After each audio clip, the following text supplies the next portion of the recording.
এখানে আমরা ভিউজের মজা নিচ্ছি। এখন ভিউজ ক্লিয়ার হয়ে গেছে আর আমরা এখানে বসে আছি।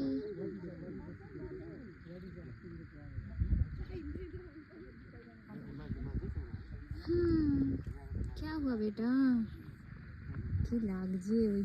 ওইদিকে দূরে দেখা যাচ্ছে এইখানটা, জাস্ট এইখানটা আমার আঙুলের জাস্ট এই যে নখের এখানটা দাগায়, এখানে একটা আইল্যান্ড দেখতে পাওয়া যাচ্ছে। আমি জানি না জায়গাটা, দারুণ লাগছে,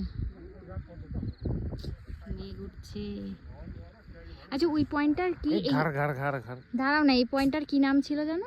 Rabindranath view point, view face, Rabindranath Tagore view face. মানে এই জায়গাটার ছবি যদি ওই যে ওইখানটা থেকে বসে নেওয়া হয় তাহলে পুরো একদম এক্স্যাক্ট, মানে ভালোভাবে দেখলে পুরো বোঝা যাচ্ছে যে রবীন্দ্রনাথের ফেস আর কি। তো এই জায়গাটা এখান থেকে হয়তো বোঝা যাচ্ছে না, বাট ওখান থেকে বোঝা যাচ্ছে।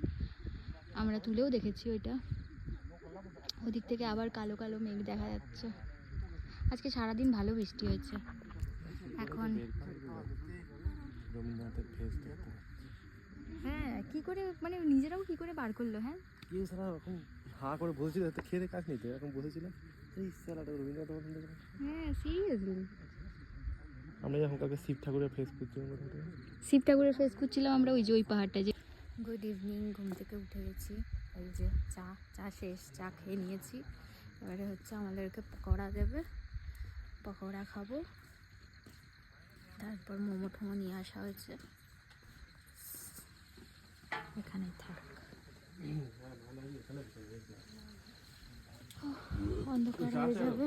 হ্যাঁ চা আছে ভেতরে, আছে ফ্লাক্সে, নিয়ে না।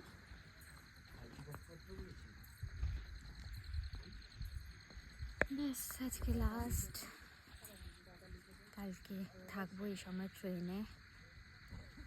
যাই হোক,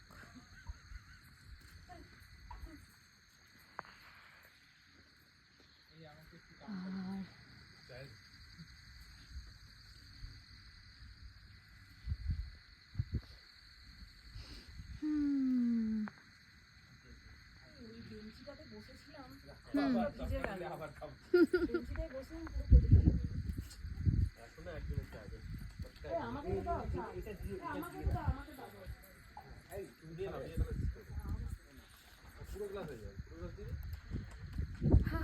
চলো তারপরে আবার পরে আবার ভিডিও করছি, দেখাবো।